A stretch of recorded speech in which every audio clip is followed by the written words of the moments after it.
Boa noite, meus amigos, estamos aqui de volta. Como sempre, começamos aqui o nosso programa invocando a Santíssima Virgem Maria, o Santo Padre Pio de Pietrelcina, para que rogue a nosso Senhor Jesus Cristo que nenhuma injustiça se cometa nesse programa. Queria começar aqui lendo para vocês um rascunho de uma coisa que eu vou botar para circular na comunidade Orkut a partir de amanhã, porque surgiu lá na comunidade do Olavo de Carvalho uma discussão em função de coisas que eu falei aqui no programa, onde eu disse que praticamente a igreja católica já não existia mais no Brasil, quer dizer, representada pela CNBB, é evidente que é apenas, vamos dizer, um órgão de propaganda petista, é uma subdivisão do PT, e não é mais nada, quer dizer, não tem mais nada da igreja católica que se conheceu ao longo de 2000 anos, que é apenas um disfarce, quer dizer, a camuflagem, né? E que, a rigor, de acordo com o decreto contra o comunismo assinado por Pio XII, ratificado por João XXIII, eles já estão todos praticamente excomungados, restando apenas reconhecer a situação de fato. Quando eu falei isso, a molecada católica lá no Brasil ficou brabíssima, mas brabíssima, né? E a discussão começou, na verdade, quando um rapaz colocou lá a mensagem em que ele dizia que ele estava pregando um golpe militar no Brasil, coisa que eu jamais fiz, né? E além disso ele dizia, não, mas não adianta pregar um golpe militar e não fazer mais nada. Esse sujeito fica aí no exterior falando do Brasil, né? Deveria estar aqui, em vez de, se quer fazer alguma coisa pelo Brasil, deveria estar aqui. E não fez nada, só fica pregando o golpe militar, que é uma coisa inteiramente absurda. Eu escrevi essa nota, mas depois a coisa se prolongou, foi piorando. Então eu escrevi a seguinte notinha. Toda esta coisa começou com uma falsa imputação de crime, quando um dos participantes do site me acusou de pregar um golpe militar, coisa que nunca fiz. Para piorar, ele somava a essa acusação a de não admitir ou nem mesmo conhecer qualquer outro meio de luta, por exemplo, os de ordem cultural. Ou seja, ele me acusava de fazer o que nunca fiz e de não fazer precisamente o que tenho feito o tempo todo. Todo mundo sabe que a luta cultural é o meu fronte, né?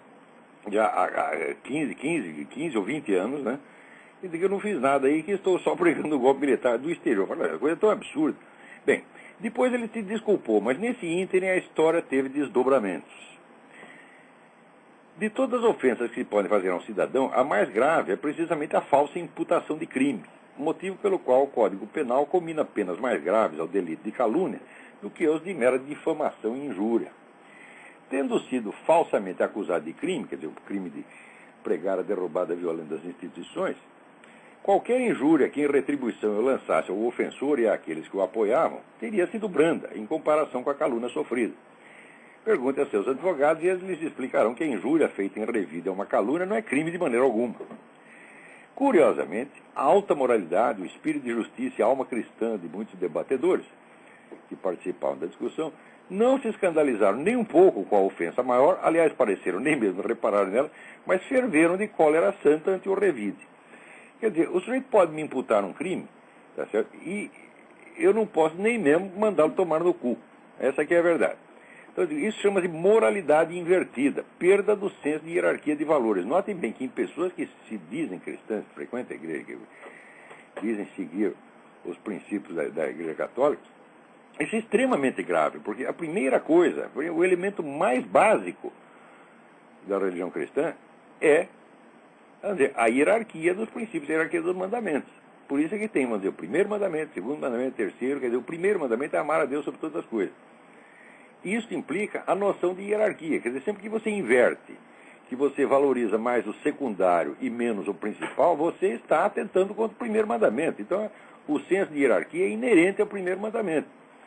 Agora, quer dizer, então, vamos dizer, o fato de você revidar a um crime de calúnia é mais grave do que o próprio crime de calúnia, então está tudo de cabeça para baixo. Bom, 2.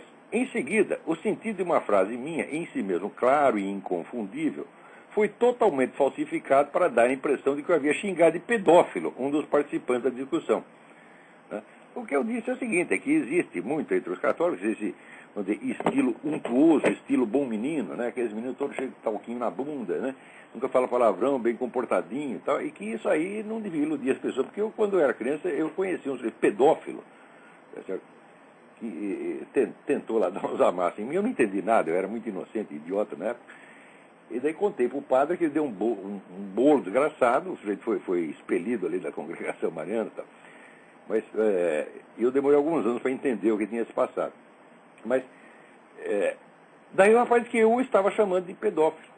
Quer dizer, eu estou me reportando a um caso que aconteceu mais de 50 anos atrás, para simplesmente fazer com um certo estilo de se comportar, né, que representa, vamos dizer, convencionalmente o bom comportamento. Não quer dizer bom comportamento, ele às vezes oculta coisas horríveis. Aí daí eu dizia para ele não copiar esse estilo de comportamento porque é muito feio. Daí ele dizia que eu estava chamando de pedófilo. Você tem de torcer completamente o sentido do que eu falei. Né? Daí continua aqui na nota. Nada é mais repugnante do que a autovitimização fingida, uma forma rebuscada de calúnia acrescida de chantagem emocional. É uma coisa que se pode esperar de militantes feministas, abortistas ou gaysistas, jamais de um católico soi-disant fiel. Mas no Brasil de hoje tudo é possível. 3. Outra frase minha, a frase é a seguinte: qualquer pessoa que diga que 2 mais 2 é 4, diz isso com autoridade divina. Essa frase foi artificiosamente interpretada como prova de que eu, pessoalmente, me atribuí autoridade divina. Quando o sentido da sentença era, obviamente, o de que eu apenas participava da quota de autoridade divina distribuída a todas as inteligências humanas, igualmente, sem exceção, não possuindo nada especial acima de qualquer pessoa capaz de entender que 2 mais 2 são 4. Quer dizer, o sentido da frase, vamos dizer, é de que quem quer que participe da verdade está participando, nesse sentido, da autoridade divina. Qualquer pessoa que afirma a verdade, né? A verdade não vem da gente, a verdade vem de Deus. Portanto, se você afirma a verdade, aquela verdade inerentemente tem autoridade divina. Agora o sujeito diz, não, ele está se atribuindo autoridade divina. Pessoalmente, fala, o que é isso, porra? Isso aí já é uma mente difamatória, torcida, que quer deformar tudo que houve, tá certo? Para, vamos dizer, atribuir mais intenções aos outros. 4. Partindo da premissa delirante de que eu me arrogava autoridade superiormente divina, logo concluíram, mais delirantemente ainda, que eu queria afastá-los da igreja para colocá-los sob o meu guiamento especial. É deprimente observar como pessoas que nem mesmo entendem o sentido literal de uma frase se aventuram a conjecturar as intenções secretas por trás dela. Já escrevi tempos atrás que a conjeturação pejorativa é o substitutivo tipicamente brasileiro da compreensão de leitura. Submetido a essa psicanálise de botequim, tornei-me, malgré moi, o fundador de uma seita herética em direta concorrência com a igreja de Roma. A ideia me pegou desprevenido. Se eu soubesse que tinha uma igreja própria, eu teria tratado ao menos de inventar algumas fórmulas litúrgicas e regras monásticas para disciplinar os noviços. Assim, de supetão, nada tenho a lhes oferecer em matéria de guiamento religioso. A essa palhaçada seguiram-se, para a maior perfeição do grotesco, comoventes proclamações de fidelidade ao Papa, aparentemente atingido, para surpresa minha, pelas denúncias contra a CNBB. Como se Bento XVI fosse membro da CNBB. Quer dizer, é tudo louco, porra. Quer dizer, eu estou falando que na CNBB tem um monte de traidores, eles concluem que eu estou querendo derrubar o Papa e tomar o lugar dele. Quer dizer, isso aí não é um nem dois, é dezenas de pessoas falando isso. E todos católicos. Olha, não tem nenhum comunista ali, não tem nenhum esquerdista, é tudo católico. Isso para você ver como as coisas estão no Brasil. E o problema no Brasil não é só o comunismo, não é esquerdismo. Veja, o que houve aí foi a destruição total, primeiro a destruição total da igreja, segundo a destruição total da cultura superior. Isso quer dizer que as pessoas, depois disso, elas perdem o eixo, perdem o parâmetro, elas não têm mais centro. A mente está totalmente anárquica, não sabe mais somar 2 mais 2. O que está acontecendo aí é uma coisa muitíssimo grave. Bom, vamos lá. Em seguida, as almas santas dos devotos católicos houveram por bem reeditar uma das mais velhas e estúpidas falsificações já montadas contra mim. Em 2003, uma senhora a quem recusei favores sexuais ardentemente solicitados, parênteses, minha esposa acompanhou todo o caso e achou que até eu fui grosseiro demais com intrometido, sentiu-se compreensivelmente ultrajada e vingou-se de mim à sua maneira. Com a ajuda de um ex-aluno meu, que então era seu empregado e tinha boas razões para não querer desagradar a sua fonte de sustento, pegou um texto meu de 15 anos antes, no qual eu analisava as técnicas de dominação psíquica usadas pelo taumaturgo armênio Jorge Gurdjieff, e simplesmente trocou o nome Jorge Gurdjieff para Olavo de Carvalho. De maneira que toda aquela análise parecia se referir ao que eu fazia, vamos dizer, nas minhas aulas, o que era absolutamente impossível, tá certo? Materialmente impossível, fisicamente impossível, né? Porque essas técnicas do Gurdjieff implicam que as pessoas fiquem, vamos dizer, isoladas do mundo exterior, que façam exercícios psicológicos que sejam colocados sob uma disciplina 24 horas por dia e tal.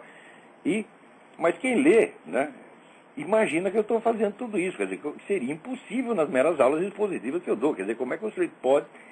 Tem uma menina que depois chegou a dizer, não, ele usa técnicas de lavagem cerebral da CIA. Eu falo, mas como é que eu posso usar essas técnicas de lavagem cerebral numa aula expositiva? Eu digo, meu Deus do céu, isso é coisa de louco, né? Mas daí trocaram o nome para Jorge Gould para Olavo de Carvalho, acrescentando um ou dois parágrafos de uma idiotice sem par que contrastavam com a seriedade do restante da análise. E pôs a coisa em circulação anonimamente.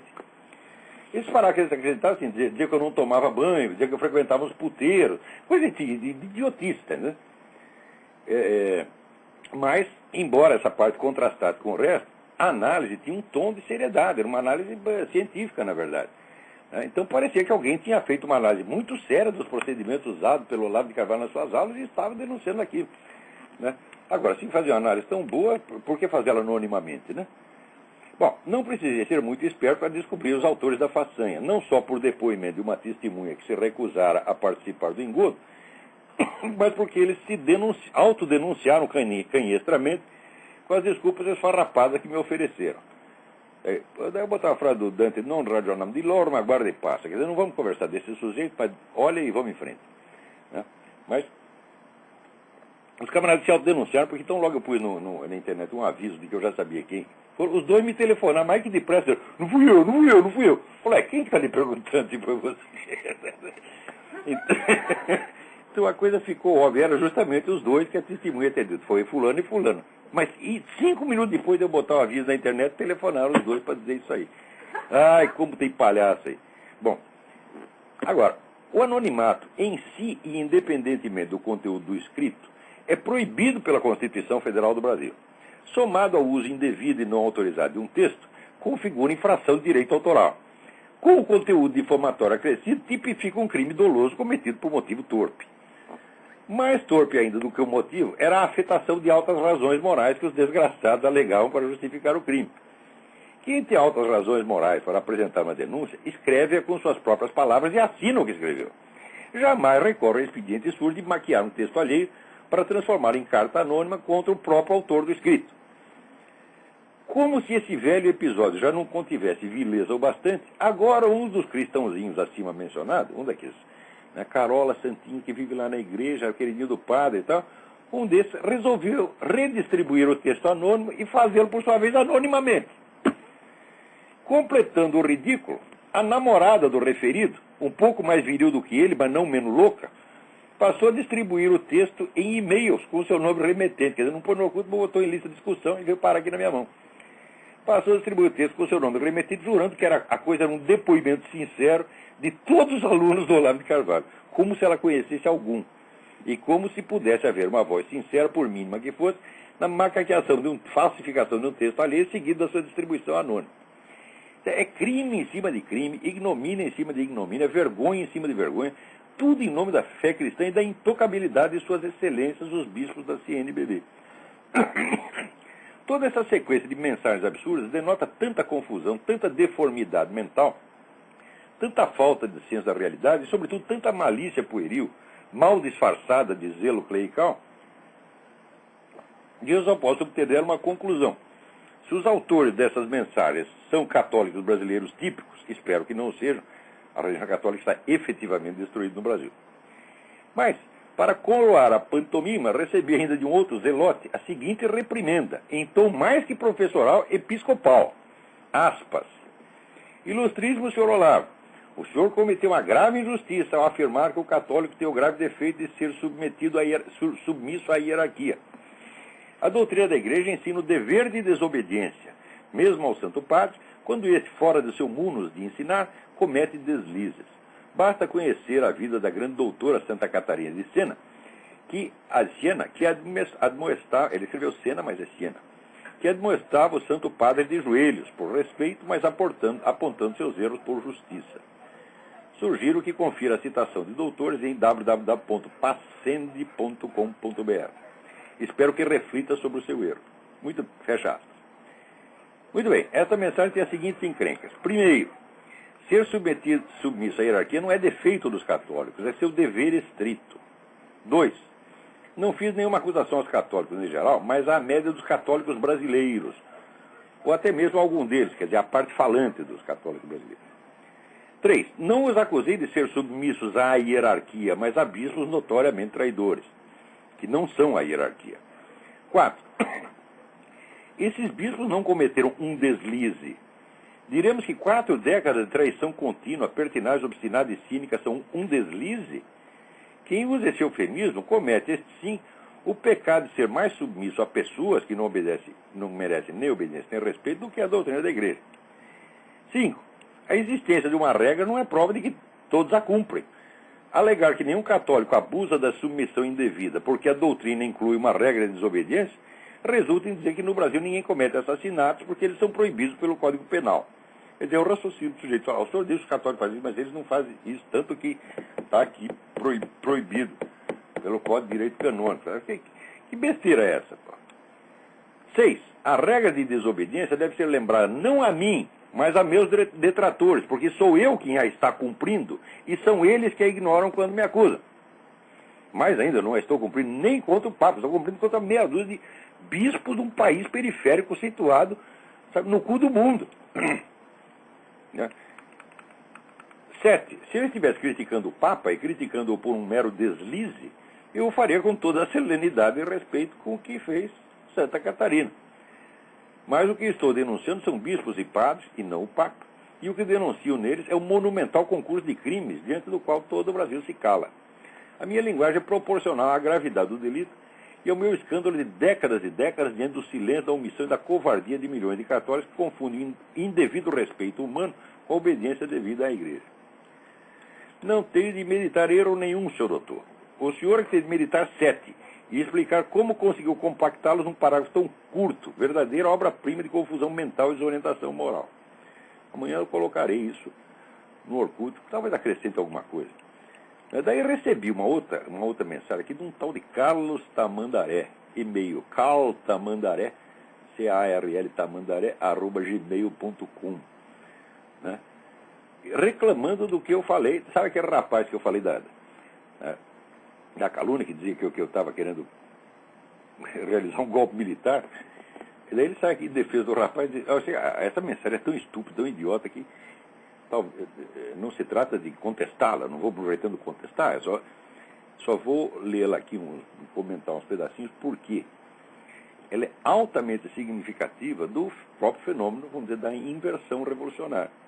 Eu tenho dito e repetido que o problema não são as ideologias de esquerda, não é essa ou aquela ideologia, o problema é a mentalidade revolucionária, a qual pervade toda a cultura contemporânea, independentemente das posições pessoais.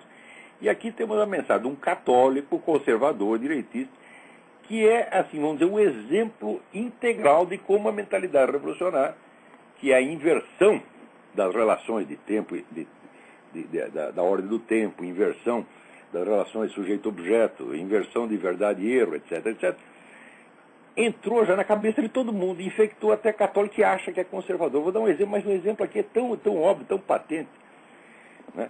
Daí ele pergunta, o Carlos Tamandaré pergunta assim, como ele, Olavo, critica um rapaz que o questiona. Digo, primeiro, o rapaz não me questionou, o rapaz me acusou de um crime. Ora, vai pra merda, pô, você não percebe a diferença?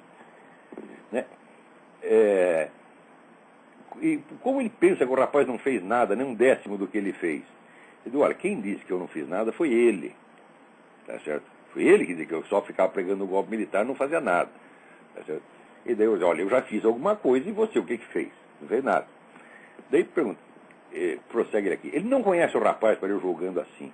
Se o rapaz tiver realmente 20 anos e começar agora a fazer algo pelo país, irá aos atuais 60 anos do Olavo fazer o triplo do que ele fez. Veja o que é a mentalidade revolucionária. Quer dizer, o que o rapaz pode, eventualmente, hipoteticamente, vir a fazer no futuro, já entra no currículo dele e lhe dá mérito e autoridade para falar que eu não fiz nada, embora eu tenha feito. Quer dizer, tudo o que eu fiz vale nada em função do que, hipoteticamente, esse cidadão poderá fazer. A alegação do futuro como fonte de autoridade no presente, para legitimar uma atitude no presente, é o mecanismo mais típico da mentalidade revolucionária. Eu já expliquei isso em vários artigos, em aulas, em conferências, e ainda tenho muito mais a dizer a respeito. Mas acho que o que eu já publiquei é suficiente. Então, você vê que isso entra nas pessoas quando a mentalidade dominante é de ordem revolucionária. A lógica dela, a estrutura lógica ou ilógica dela, pervade toda a cultura e entra na cabeça das pessoas, independentemente das convicções pessoais dos indivíduos. Quer dizer, não se trata do sujeito ser de esquerda, ser de direita, interessa que ele está pensando como um revolucionário idiota. No último artigo que eu fiz para o Diário do Comércio, que chama a Mentalidade Revolucionária em Ação, né, eu ilustro ali que, vamos dizer, a mentalidade revolucionária é uma expressão, é uma forma de uma doença mental. Não é só uma doença espiritual, como diz Eric Voegelin. É uma doença mental clínica, já descrita cientificamente desde 1909 pelo psiquiatra Paul Sérieux, num livro hoje clássico que chama Les Folies Raisonnantes, quer dizer, As Loucuras Raciocinadoras, né? E que ele chama o delírio de interpretação. O delírio de interpretação se distingue das outras formas de delírio porque ele não tem distúrbios sensoriais, quer dizer, a pessoa não está vendo coisas. Ela vê os fatos reais. Apenas ela os articula numa ordem delirante. Tá certo? Então, a mentalidade revolucionária é exatamente isso. Quer dizer, quando o futuro passa a ser, o futuro hipotético passa a ser a premissa, né, para o entendimento do passado, fala, bom, aí você já está em pleno delírio, evidentemente. E o menino aqui raciocina exatamente assim. Né? A inversão do tempo, uma vez que o sujeito foi infectado disso, ela pode também dizer, infectar todo o raciocínio do sujeito em todas as áreas. Daí prossegue aqui o rapaz. Eu tinha dito aqui que vamos dizer, que é injusto você achar que os maçons estão sempre conspirando contra a cristandade, embora eles o possam ter feito ocasionalmente, embora possam estar em outros lugares que está fazendo, mas se eles fossem tão anticristãos, eles não teriam criado a nação mais cristã do mundo. Quando eu digo que os Estados Unidos são a nação mais cristã do mundo, não quer dizer só que tem muitos cristãos, quer dizer que as instituições aqui foram todas moldadas por, vamos dizer, modelos bíblicos. Quer dizer, isso aí está arquidemonstrado no livro que eu já citei do Benjamin Morris, A Natureza, vamos dizer, a origem cristã das instituições dos Estados Unidos da América. Tá certo? Daí o rapaz aqui diz, como ele pode dizer que os maçons fizeram tanto para os Estados Unidos serem uma nação cristã? Isso é de uma simplicidade não comum ao Sr. Olavo. Ele não se cansa de falar que vários agentes do inimigo, seja satanistas, abortistas, esquerdistas ou comunistas, se infiltraram na Igreja Católica para destruir a partir de dentro. Ou seja, ele acha que esses camaradas que fundaram os Estados Unidos, os Founding Fathers, primeiro ele acha que eles se infiltraram na Igreja Católica. Nem mal tinha Igreja Católica nos Estados Unidos na época. Né? Segundo, eles, para disfarçar que eles são satanistas, eles criaram um país inteiro com instituições cristãs, tudo para disfarçar. Quer dizer, é claro que o moleque está doidinho da cabeça. Mas, vamos dizer, mas esse tipo de loucura é normal no Brasil de hoje. Quer dizer, isso aí é para mostrar como a mentalidade revolucionária se apossou da cabeça das pessoas. Como está todo mundo pensando errado. Daí ele cita aqui o exemplo. É só você ver que tem o olho que tudo vê, de Horus, Lúcifer, pairando sobre a pirâmide inacabada no verso da nota de $1, já diz tudo. Eu disse, mas meu filho, esse olho que tudo vê foi introduzido na nota durante a gestão Roosevelt, nos anos 40. O que os Founding Fathers têm a ver com isso? Aí você está cometendo, vamos dizer, uma inversão temporal de 200 anos. Né? Mas essa inversão, vamos dizer, fica sendo a base do pensamento. E todo mundo está pensando que nem esse menino hoje. Né? Mas peraí, tem alguém na linha, vamos ver quem é. Alô? Alô, quem está aí? Alô? Caiu a ligação. Agora, veja, acabei de ler aqui num jornal chamado Israel Insider, israelinsider.com, dei uma olhada lá. Você sabe que depois do Barack Hussein Obama ter escondido a sua certidão de nascimento durante muito tempo, e todo mundo já está começando a desconfiar que tem alguma coisa errada aí, daí um site esquerdista, com autorização da campanha do Obama, publicou finalmente a certidão de nascimento. Né? Acontece que um técnico como é que se diz, de documentação forense, técnico na exame eletrônico de documentos forenses, acaba de dizer que esse certificado é completamente fake. O sujeito forjou uma certidão de nascimento. Porque a dúvida que tinha aqui era se o Obama era de fato um cidadão americano, porque precisaria saber se a mãe dele estava residindo aqui já tempo suficiente para que o filho nascido aqui fosse considerado cidadão americano. Tem um prazo para isso, né? Então, como estava isso em dúvida, porque no caso o Obama seja totalmente inelegível, né? Então, nessa altura, quer dizer, se estivesse agindo com lisura, com honestidade, apresentaria a certidão de nascimento imediatamente. Mas ficou enrolando. E no fim apresentou uma certidão falsa. Quer dizer, o sujeito bota aqui, o Israel Insider põe aqui a comparação, vamos dizer, dos papéis, né, papéis oficiais, papéis timbrados, né, os modelos oficiais que existia no ano 2007, 2008. Aqui está o que Obama mostrou, se é de 2007, está completamente diferente, não tem nada que ver. Está na clara que o negócio foi posto no Photoshop. E o pior é o seguinte, quem publicou isso aí foi um blog esquerdista. Mas a coisa foi confirmada pela campanha oficial do Obama. Esse é realmente o certificado. Então, isso não é mentira de um blog esquerdista. É da campanha oficial do Obama. Quer dizer, note bem, se o sujeito falsifica uma certidão de nascimento, é porque tem motivo para falsificar, até o que ele quer esconder. Se esse camarada, vamos dizer, está mentindo sobre as suas origens islâmicas, até sobre o fato de não ser cidadão americano, para concorrer legitimamente à presidência dos Estados Unidos, isso é um crime de alta traição, o sujeito tem que ser condenado à pena de morte. A coisa é gravíssima. Isso nunca, vamos dizer, é a maior trapaça, o maior engodo que se fez na história humana, que você quer enganar um país inteiro do tamanho dos Estados Unidos, apresentando um sujeito fake desse. É uma coisa terrível. Agora, é claro que ninguém noticiou isso aqui. Eu tenho que ler no Jornal de Israel, meu Deus do céu. Quer dizer, esse pessoal todo do New York Times, CNN, está todo mundo escondendo. Quer dizer, a Obama mania já virou totalmente psicótica. Quer dizer, o sujeito pode ser fake, pode não ser nem cidadão americano, não interessa, nós vamos botar ele na presidência de qualquer jeito. Quer dizer, é uma coisa absolutamente maníaca. Onde pelo simples prazer de colocar esse sujeito lá, de colocar um anti-americano na presidência dos Estados Unidos, né? Então já não interessa mais nem saber se ele é ele mesmo, se ele falsificou ou não falsificou. Pô, é muita loucura demais. Agora, para vocês não pensarem que a loucura se limita a isso aí, veja o que aconteceu aqui. Eu tenho falado muito desse negócio da perseguição anticristã no mundo, isso é uma coisa de uma gravidade extrema, e a gente vê que de vez em quando o pessoal aí da igreja fala uma coisinha, né, como se fosse um acontecimento de nada. Note bem, a semana passada eu já falei aqui de um processo que o sujeito moveu contra a editora de Bíblias pedindo uma indenização de 60 milhões de dólares, porque ele, sendo homossexual, ele leu a Bíblia e se sentiu mal, coitadinho. Né, certo? Agora, esse processo ainda está correndo, a gente pode perder o processo, mas veja o que aconteceu aqui. O Conselho Municipal da cidade de São Francisco, tá certo, emitiu uma declaração que oficialmente rotula os ensinamentos da Igreja Católica sobre a homossexualidade como insultuosos, odiosos, difamatórios, insensíveis e ignorantes. E mais ainda, diz que a Igreja Católica é uma entidade estrangeira que está interferindo na política interna dos Estados Unidos. É praticamente pedir o fechamento, a expulsão da Igreja Católica. Isso aí não foi um sujeito, nem outro, foi o Conselho Municipal da cidade de São Francisco, que é, vamos dizer, a cidade onde tem mais gay por metro quadrado. Gay per capita não pode ter, cada cabeça só pode ter um, né? Não sei, gay duas cabeças só se for o Luiz Mota, né? Mas, em geral, os gays têm uma, né? Então, estou falando gay por metro quadrado.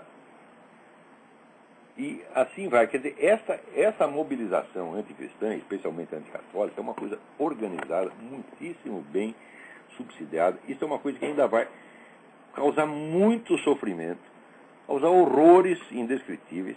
E o pessoal aí da igreja brasileira, enquanto isso, fica fazendo o quê? Se oferecendo para exportar o MST. Né? E daí a gente fala que esses bispos são traidores e que são todos excomungados, e a molecada católica fica, não, né? O Olavo está difamando a igreja, ele está falando mal da igreja. Eles não estão falando mal dos bispos que são traidores, eles falam mal do traidor da igreja, falam mal da igreja. Eles interpretam assim, né? Não pode falar mal do traidor porque eles falam mal da igreja. E daí já diz que eu estou querendo derrubar o Papa e tomar o lugar dele. Fala, porra! Quer dizer, quando chega a esse ponto de loucura, você diz, bom, o Brasil parece estar merecendo qualquer coisa que lhe aconteça. Note bem, o pessoal não tem medido direito a gravidade da situação que tem no Brasil. Você veja que essas entidades, PT, MST, PSOL, etc., elas dominam todo o serviço público, dominam todos os serviços essenciais. Dominam estrada, dominam fornecimento de eletricidade. Até um garoto aqui me escreveu perguntando que eu tinha mencionado agora do apagão. Eu já contei que mais de 30 anos atrás, um parente meu comunista, contra-parente meu comunista, que trabalhava na Eletropaulo, ele dizia, não, nós estamos lá preparando o apagão. Quer dizer, esse termo apagão não existia, foi a primeira vez que apareceu a palavra apagão. Foi isso aí, militantes comunistas que estavam preparando o apagão. Passados 15 anos começou a aparecer mesmo o apagão e ninguém disse que foi preparado. Parece que até inventaram, só que foi um raio que caiu num poste, etc. Quer dizer, foi um decreto da providência, não foi a ação, né, planejada e persistente desses camaradas. Peraí, tem alguém na linha aí? Quem está na linha aí? Alô? Rigini, professor. Rigini, tudo bem? Morrendo de saudade do senhor. Nós aqui também. Então, professor, aqui a coisa não está boa. Pois é, imagina se tivesse, é. Pois é, chefe, é o seguinte, o cara que bancou o mensalão do PT, que bancou o mensalão do FHC, agora ele está pagando de santo. É isso que eu queria que o senhor provasse. Você vê, esse pessoal desses... Aí tem um monte de empresários, né? Semi-empresários, semi-vigaristas. Tem um monte de bilionários desse tipo que alimentam o PT de dinheiro, alimentam o MST de dinheiro. E de vez em quando, né, o PT não está contente, fala, não, vamos lá dar um susto nele para ver se ele solta mais grana. Aí prende o cara por um dia e meio, né? Pode ter certeza que na semana que vem mais cheque. Então, esse é o grande problema, chefe. Tudo isso é uma farsa monstruosa, porra. Então, o PT e o PSDB são o mesmo partido. É claro. Isso que ninguém entende. Alô? Alô, estou ouvindo, pode continuar. Então, o PT e o PSDB são o mesmo partido, são as mesmas pessoas com o mesmo projeto. Exatamente.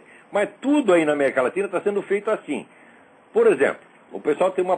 nós precisamos unificar a região. Então você tem uma proposta, né, de aparência capitalista. Temos lá o Mercosul, né? E por outro lado tem, né, a Ursal, a Unasur, etc. Essa é a proposta da turma da esquerda. Quer dizer que seja por um lado, seja por outro, vai unificar que é, vamos dizer, o que foi decretado pelos globalistas. Se não é feito de um jeito, é feito do outro. E o povo fica estonteado entre falsas alternativas, não percebe que está sendo feito de trouxa. Mas o problema é esse. Quando veio a quarta frota americana para cá, é a quarta frota americana democrata. Não é a quarta frota americana republicana, porque é para garantir essa vagabundagem aqui no Brasil, professor. Mas é isso mesmo. Porque o pessoal, vamos dizer, graças àquela merda de instituição chamada Escola Superior de Guerra, a Escola Superior de Guerra inventou a doutrina do interesse nacional. Então ela é assim, que tudo que vem de um país é em defesa do seu interesse nacional. Quer dizer, como se os Estados Unidos fosse uma espécie de União Soviética de direita, né? Que você tem um bloco ideológico e todo mundo contribui para os mesmos interesses nacionais. Isso, quando os Estados Unidos, para quem conheça um pouco isso aqui, sabe que não é assim. Que aqui você tem interesses totalmente hostis uns aos outros.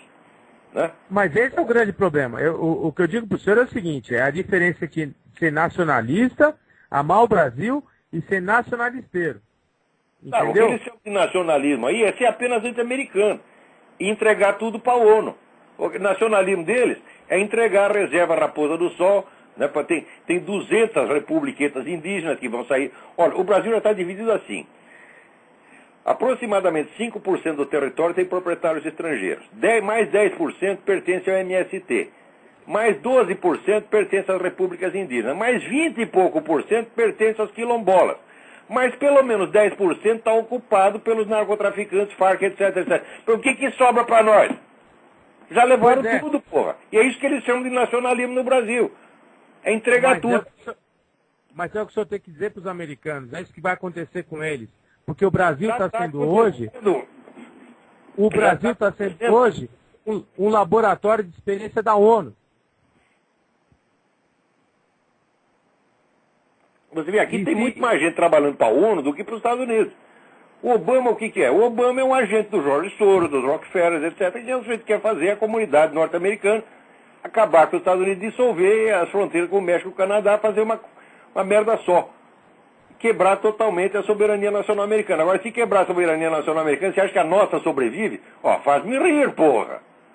Mas a nossa sobreviver, a nossa nem vive, professor. O que eu digo para o senhor é que o moderno, hoje em dia, a teoria moderna de soberania é fazer exercer a lei sobre os seus jurisdicionados. Aonde? Quando um brasileiro é ofendido fora do Brasil e o ministro das Relações Exteriores não consegue nem ao menos proteger e dar guarida para o brasileiro. Mas que nada, se você vai correr para a embaixada, eles te dão um pé na bunda. Né? Mas isso dentro de um país que paga mais imposto que os Estados Unidos, que está em guerra. Pois é, exatamente isso. Quer dizer, a nossa diplomacia aí, ela não cumpre a função mínima, mas ela cumpre funções políticas em favor de movimento revolucionário da esquerda latino-americana. É para isso que ela serve. Pois é, aí quando eu fico vendo o que o senhor escreveu, desde há tempos atrás, desde há 5 anos atrás, eu começo a entender que é o seguinte: o Brasil vai deixar de existir como uma unidade política conhecida como nós conhecemos. Eu estou dizendo isso faz mais de 10 anos. O Brasil corre seriamente esse risco e corre há muito tempo. Essa divisão do nosso território que eles estão fazendo, quer dizer que é uma parte para o MST, uma parte para isso, uma parte para aquilo, isso já é o desmembramento, meu Deus do céu. Tem aqueles caras do Rio Grande do Sul que queriam fazer movimento separatista, tem que avisar eles que não precisa. Eles já foram separados, já levaram o resto, sobrou só eles, porra. Chefe, nós não precisamos de inimigos, já basta o PT. Já, claro, não precisa. Né? O Brasil não precisa de inimigo externo. Aí já está todo mundo vendendo o negócio. E é vendendo sempre os mesmos. Quer dizer, é pessoal de ONU, é Jorge Soros, é esse pessoal globalista.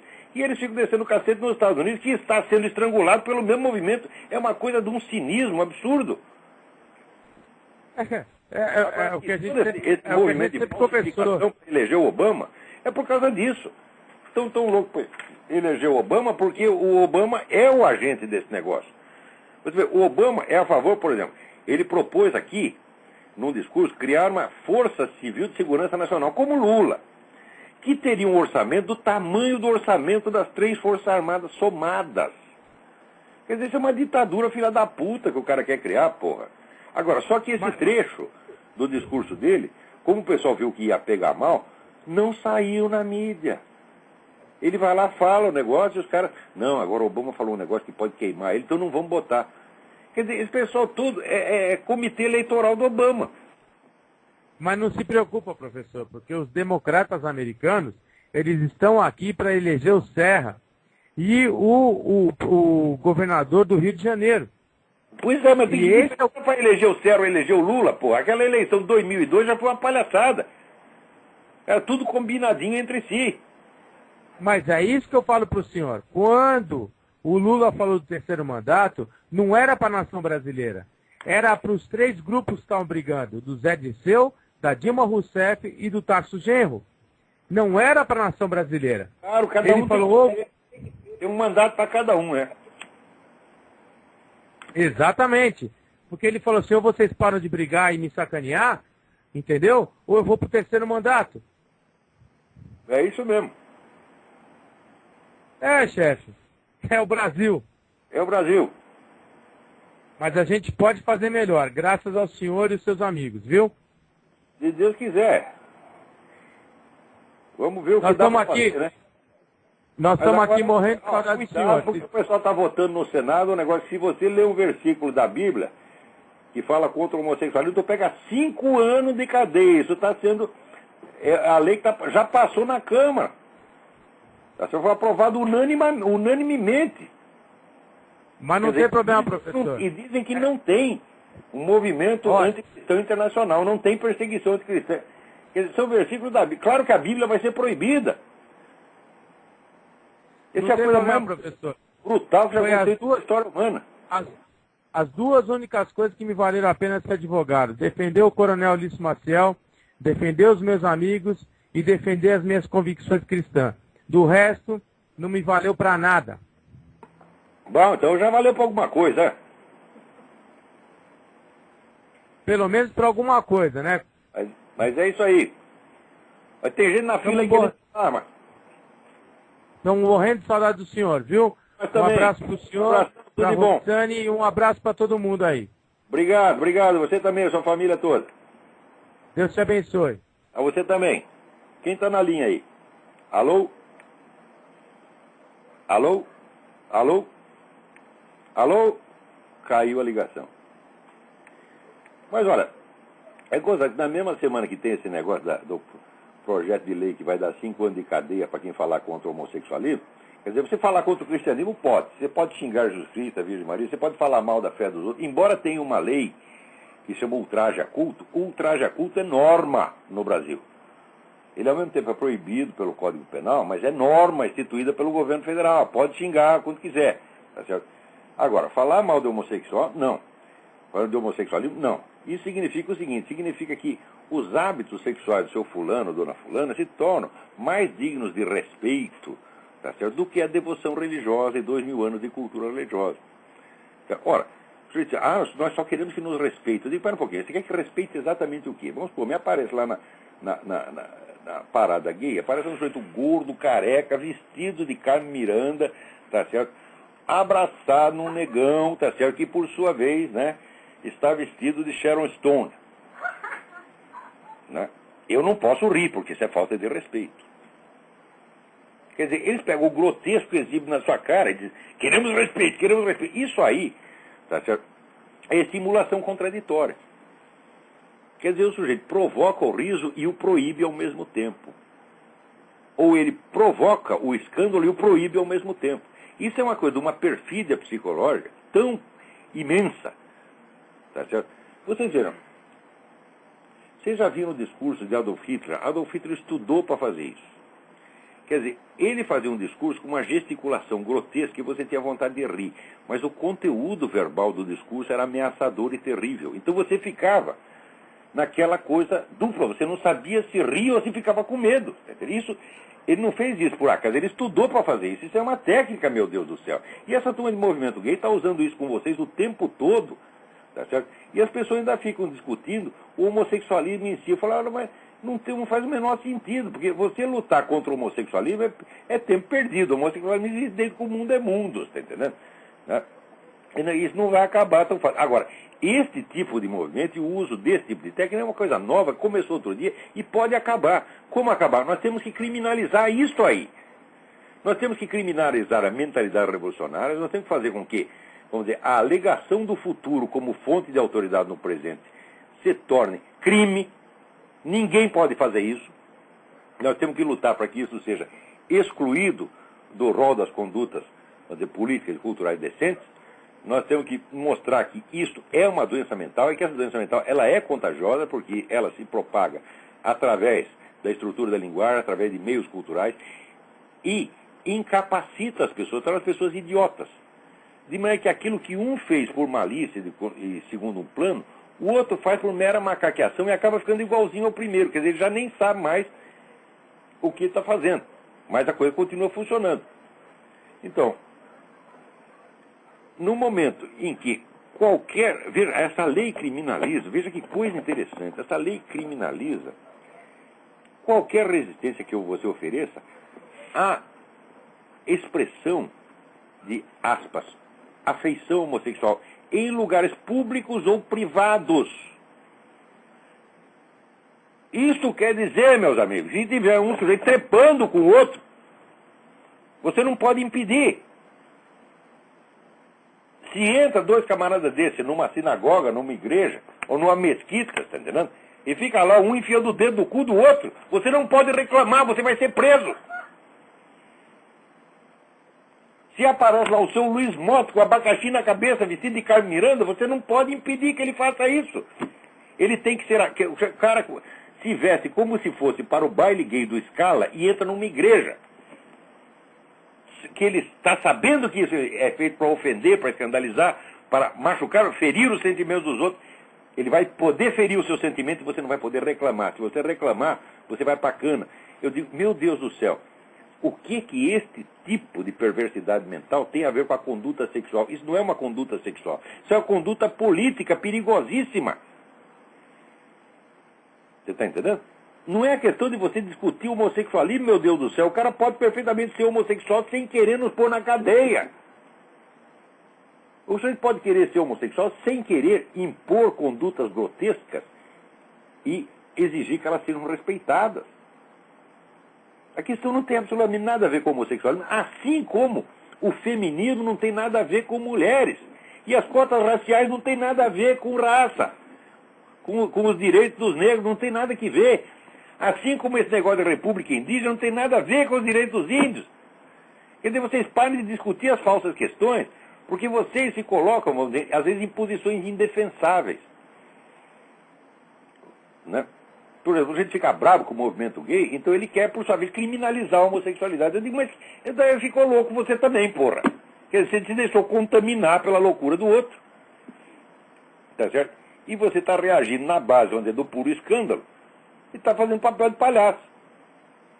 Nós temos aqui que pegar, vamos dizer, o truque, vamos dizer, a estrutura lógica por trás desse negócio e mostrar que ela é sempre a mesma, é a inversão revolucionária, gente.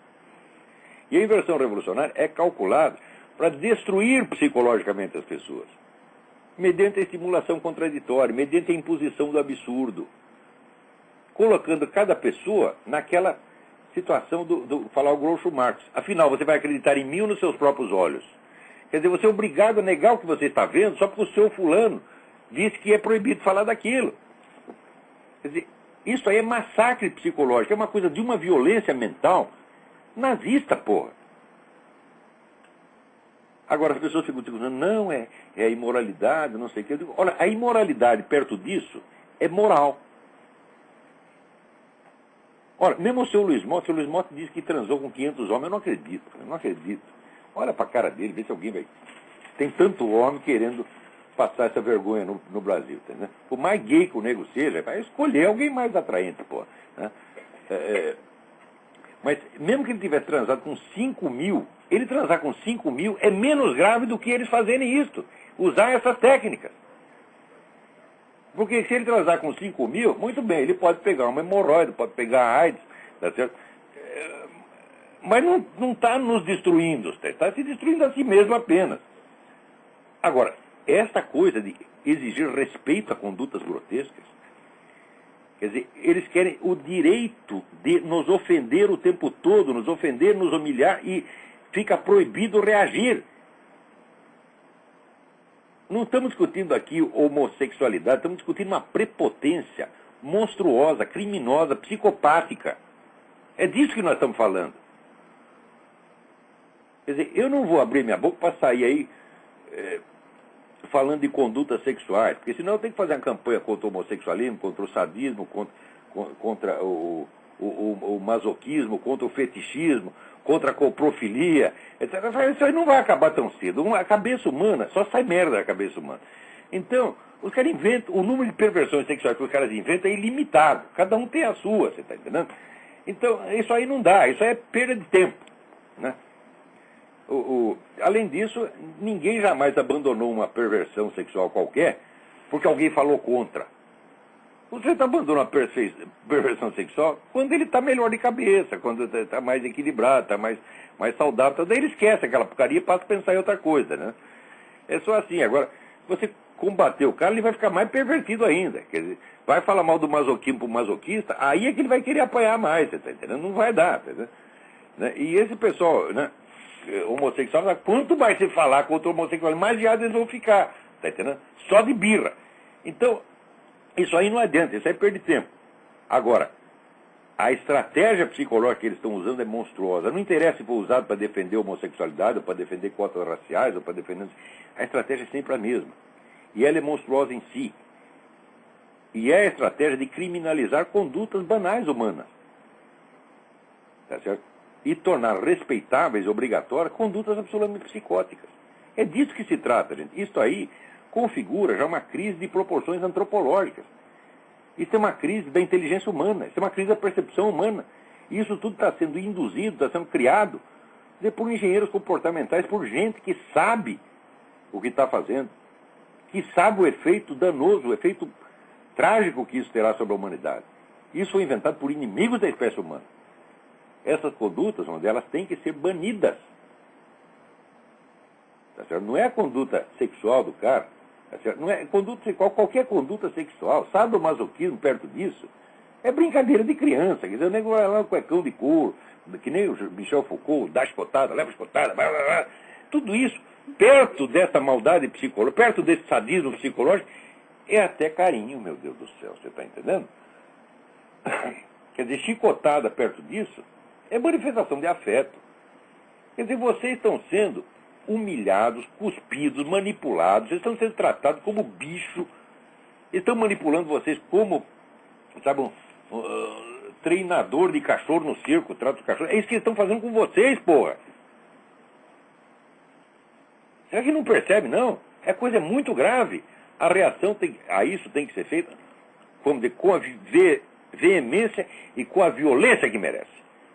Quando esse presidente do Brasil diz que qualquer oposição à homossexualidade é uma perversão, é pervertido, é você, seu filho de uma puta. Mentiroso do caralho, ladrão. Já começou a mentir na sua campanha, quando você dizia como... Você confessou, você mentia, dizia lá que o Brasil tinha 50 milhões de miseráveis, depois virava para os seus assessores e dizia, é mentira. Quer dizer, quem é você para falar o que é perverso ou não? Perverso é você. Tudo na sua cabeça é pervertido. Você pensa tudo invertido, você tem a mentalidade revolucionária incorporada. Agora, foi lá no Vietnã, foi lá puxar o saco dos vietnamitas. Ah, sempre torci para o Vietnã durante a guerra. E os americanos aqui, idiotas, ainda acham que o Lula é amigo deles, porra. Quer dizer, assim não dá. Quer dizer, um lado está afim de enganar e o outro está afim de não ver que está sendo enganado. Um é vigarista, né? E o outro é otário. Otário voluntário. É otário porque quer. Ele insiste. Assim, me engana, sabe o negócio me engana que eu gosto? Os caras gostam mesmo. Vocês estão todos sendo enganados por essa turma de movimento gay, de cotas raciais, de movimento indígena, de ecologia com essa merda desse aquecimento global, que já foi provado que isso aí é farsa. Né? Quanto tempo ainda temos aí? Tem alguém na linha? Alô? Quem está na linha? Não, de Brasília. Quem é? Alô, tá me ouvindo? Tô, quem é? É o Onan, de Brasília. Tudo bem? Tudo bem, Olavo. Eu queria que o senhor falasse sobre a honra e a coragem. A honra e a coragem? Essas duas coisas sem as quais não vale a pena viver, né? É, e para ouvir o seu programa tem que ter bastante disso, né? Mas claro que tem que ter. Tem que ter um pouco de senso de honra. Essas coisas são valores maiores que a vida. Sabe? É aquilo que ensinava o Viktor Frankl. Você que tem que descobrir algo. O sentido da vida é algo pelo qual vale a pena morrer. É verdade. Se a vida é o supremo valor, se não vale a pena morrer por nada, então a própria vida não vale a pena, porra. Tem que ter alguma coisa acima da gente, né? Tem que ter alguma coisa que está acima de nós. E quando você começa a olhar para essa coisa acima, você vê que tem muita coisa acima. Quer dizer, mas, por exemplo, o mundo do sublime... Ela seria a minha vocação? Como é? A honra seria a minha vocação? Os valores maiores que a vida são a vocação. São o sentido da vida. Na vocação. O Viktor Frankl dá uma fórmula. Ele diz, você tem que procurar aquilo pelo qual vale a pena viver e morrer, e que aquilo que só você pode fazer e ninguém pode fazer em seu lugar. Então cada um tem um sentido da vida. O Jesus Cristo mesmo simboliza isso, né? Como é? Jesus Cristo simboliza isso. Mas sem a menor sombra de dúvida. O que é a vida? Áudio aula do Mário Ferreira. O auto-oferecimento por algo que era superior a ele, que é o próprio Deus Pai. E, por exemplo, qual a diferença entre a honra e o orgulho? Não tem não tem nada a ver, mas assim, especialmente... Onde falta a honra, onde o sujeito já está desonrado, ele inventa méritos imaginários, se apega àquilo, tá certo? E se sente ofendidinho por qualquer coisa. Isso é um orgulho idiota. Seria aquelas pessoas que fazem de coitadinha. E faz de coitadinho, porque, ai, fui ofendido, a minha hora foi ofendida. Que honra. Por isso, quanto mais coitadinho, mais filha da puta, né? Vestido de baiana, né? Dando o cu pro outro ali no Jardim do Trianon, tá certo? E a gente dá risada, eu não consigo parar, eu não consigo, é irresistível, porra. Eu não vou condenar, não vou bater no cara, mas dar risada é direito. O orgulho seria uma honra falsa. E o cara foi ofendido, ele riu de mim. É? Quer dizer, que palhaçada, isso aí é orgulho, e quando isso, vamos dizer, aumenta muito, o sujeito coloca o seu orgulho acima das verdades mais elementares. Ele esmaga o senso da verdade, ele esmaga a lógica, ele esmaga tudo por causa do orgulho dele. Quer dizer, não quer dar o braço a torcer. Então, aí, o sujeito passa, vamos dizer, do mero pecado humano para o delito contra o Espírito Santo. E aí o negócio é grave. Né? Por exemplo, o seu programa mesmo, a gente tem que ter bastante coragem para ouvir, né? Porque, por exemplo, tem muitas coisas que o senhor fala que parece que você está falando no sentido figurado e não literal. Bom, acontece o seguinte, no Brasil... O maior problema das pessoas, quando eles têm conhecimento do seu trabalho, é justamente nisso. Você vê, o mundo dos sinais, o literal a figurado brasileira, é a incapacidade que tantas pessoas têm de distinguir entre o que é, vamos dizer, um conceito rigoroso, um conceito formal e uma figura de linguagem. Eles não sabem mais distinguir. Por causa do medo. Porque, então, vamos dizer, o medo paralisa a cabeça, certo? O medo idiotiza. Aí pro cara superar o medo só com a honra, né? Claro, só com algum ideal, alguma coisa que puxa ele. Ele superar o medo, sabe o que ele faz? Ele bate no carteiro que trouxe a má notícia. O Olavo passa a ser culpado de tudo que está acontecendo no Brasil. Você já viu, eu sou um cara que sou mais odiado no Brasil sou mais odiado do que o maníaco do parque, sou mais odiado do que o Champinha, sou mais odiado do que o Daniel Dantas, sou mais odiado do que aqueles caras do Mensalão. Mas agora se o senhor falasse que todo mundo quer ouvir, você era amado. Se você falasse que todo mundo quisesse ouvir, você era idolatrado, mesmo que fosse mentira, coisa ruim. Todo puxa-saco tem o seu saco puxado em retribuição. Não, o ideal de todo brasileiro é ser puxa-saco, né? É a vocação mesmo. Claro, o que você quer ser quando crescer, meu filho? Eu quero ser puxa-saco, bem remunerado. É isso aí, pô. É só aparecer. Olha, o que está acontecendo na cultura brasileira é uma coisa gravíssima. O Brasil até os anos... Não tem cultura nenhuma, é só ideologia.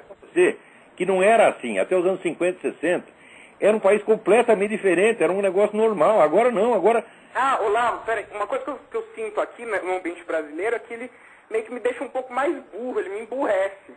Todo dia. Eu sinto que ele me puxa pra baixo, não puxa pra cima. Destrói a inteligência em todos os níveis inferiores. Você não vê que assim, pra mim morar aqui no Brasil, eu tenho que ser um monge. Eu tenho que ser um monge. Eu não sei como, olha, eu tenho que ir embora, eu tenho que ir em cima da montanha lá. É isso mesmo, aí você tem que ser um monge, mas daí você vai viver do quê? De luz. De luz. Tem uns caras aí que dizem que você pode se alimentar de luz, mas eles ficaram verdes. Os caras estão pesando 20 quilos e são verdes. Não, o tempo acho que já acabou, não já não? A gente faz fotossíntese. Ai, como tem maluco no mundo, rapaz. Né? Eu quero um bom bife, assim, com 8 ovos, né? Um bife com batata, ovo. Então é isso aí, minha gente. Acabou o nosso tempo. Então tá bom, obrigado. Muito obrigado a todos. Até a semana que vem.